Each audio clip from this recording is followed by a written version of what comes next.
Doctor గారు, మరి ఈ రోజు గూడా ఒక పథ్యపు ఆహారం ఎలా తయారు చేసుకోవాలో చూపించడానికి సిద్ధంగా ఉన్నారు గదా! ఇది ఎటువంటి వాళ్ళు తీసుకుంటే మంచిదంటారు?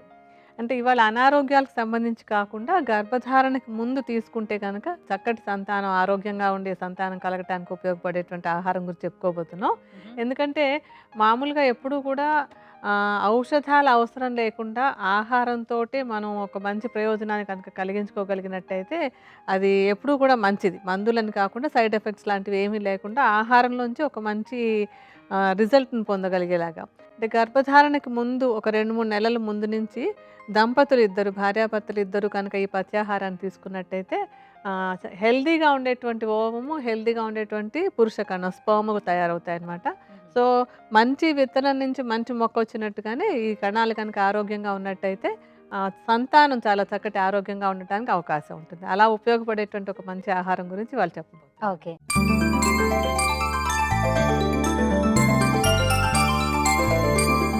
మరి డాక్టర్ గారు, దానికి కావాల్సిన పదార్థాలేంటో చూద్దామా?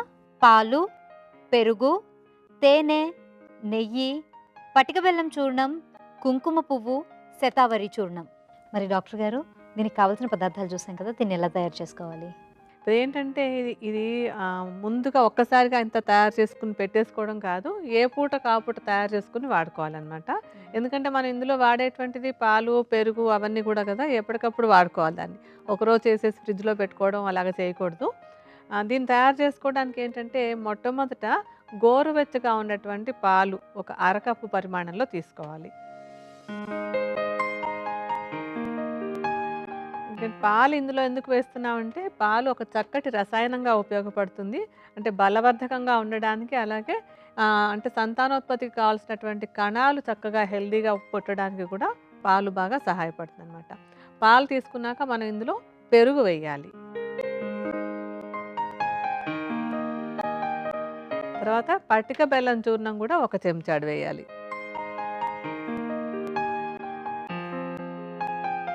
తేనె అది కూడా ఒక్క చెంచాడు.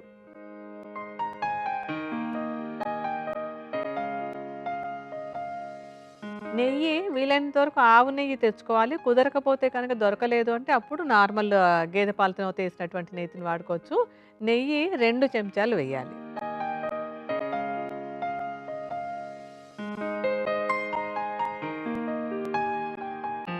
ఆ తర్వాత మనం ఇందులో శతావరి చూర్ణాన్ని వేసుకోవాలి.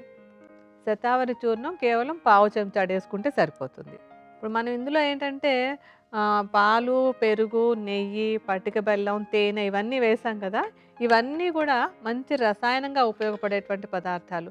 అంటే చక్కటి కణాలు పుట్టడానికి, కొత్త కణాలు హెల్తీగా పుట్టడానికి, గర్భధారణకి శరీరం బలంగా ఉండడానికి, వచ్చేటటువంటి కణాలు కూడా చాలా హెల్తీగా ఉండడానికి ఇవన్నీ బాగా సహాయకంగా ఉంటాయి. అంటే మంచి రసాయనంగా వృష్యం అంటాం. అంటే వృష్యం అంటే ఏంటంటే సంతానోత్పత్తికి అనుకూలంగా ఉండేటువంటి కణాలు తయారవుతాయన్నమాట. దాంతో పాటుగా మనం ఇందులో శతావరి వేసాం. శతావరి ఏమో గర్భస్థాపక ద్రవ్యం అంటాం. అంటే గర్భధారణకి బావుండేలాగా, అంటే ప్రెగ్నెన్సీ తొందరగా రావడానికి, తర్వాత వచ్చినటువంటిది అబార్షన్‌లు అవి అవ్వకుండా నిలబడడానికి కూడా ఉపయోగపడేటువంటి ద్రవ్యాన్ని గర్భస్థాపక ద్రవ్యం అంటాం. శతావరి అటువంటి ద్రవ్యం అన్నమాట. ఇంకా ఇందులో మనం ఆఖరిగా వేయబోయేటువంటిది కుంకుమ పువ్వు. ఈ కుంకుమ పువ్వు కూడా గర్భస్థాపన అంటే గర్భధారణ జరిగేటట్టుగా ఉపయోగపడేటువంటి ఒక మంచి ద్రవ్యం. దీన్ని ఊరికే కొద్దిగా ఒక చిటికెడు మాత్రం అందులో కలుపుకోవాలి మనం. ఇప్పుడు ఇవన్నీ కూడా బాగా కలిపేసేయండి. అన్నీ ఒకదానితో ఒకటి కలిసిపోయేలాగా.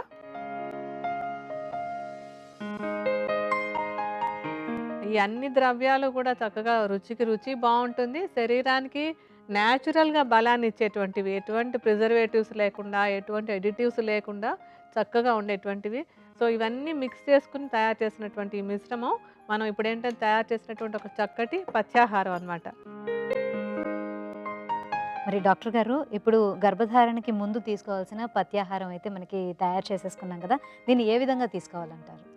దీనికేంటంటే ఇప్పుడు దంపతులిద్దరూ భార్యాభర్తలిద్దరూ తీసుకోవచ్చు. ప్రతిరోజు ఉదయం ఒకే ఒక్కసారి ఇప్పుడు మనం చెప్పుకున్నటువంటి పరిమాణంలో కలుపుకొని ఒక డోస్ అనమాట. ఇప్పుడు మనం తయారు చేసింది ఒక డోస్‌కి సరిపోతుంది. అలాగ ఒక డోస్ తయారు చేసుకొని ఇద్దరూ కూడా ఉదయం పరగడుపున ఒక్కసారి తీసుకుంటూ ఉండాలి. ఇదేంటంటే రుచి ఇందాకే చెప్తున్నాను కదా! అందులో మనకు అన్నీ చాలా నేచురల్‌గా టేస్టీగా ఉండేటువంటి పదార్థాలు. రుచి చాలా బావుంటుంది. శరీరానికి చక్కటి బలాన్ని, మానసిక ప్రశాంతతని ఇస్తుంది. ఎందుకంటే గర్భధారణకి తల్లికి కావాల్సినటువంటి మార్పులన్నీ కూడా చక్కగా వస్తాయి. అలాగే వచ్చేటువంటి కణాలు కూడా హెల్తీగా పుడతాయి కనుక గర్భధారణ జరిగాక పిండం అంటే మంచి ఆరోగ్యమైన పిల్ల పుట్టడానికి, పిల్ల కానీ పిల్లాడు కానీ పుట్టడానికి ఇవన్నీ అనుకూలంగా ఉంటాయి. అందుకని రోజు ఒకసారి పరగడుపున 3 నెలల పాటు ముందు ఇవి వాడి ఆ తర్వాత ప్రెగ్నెన్సీ ప్లాన్ చేసుకున్నట్టయితే కనుక చక్కటి సంతానాన్ని పొందడానికి ఇది సహాయకంగా ఉంటుంది.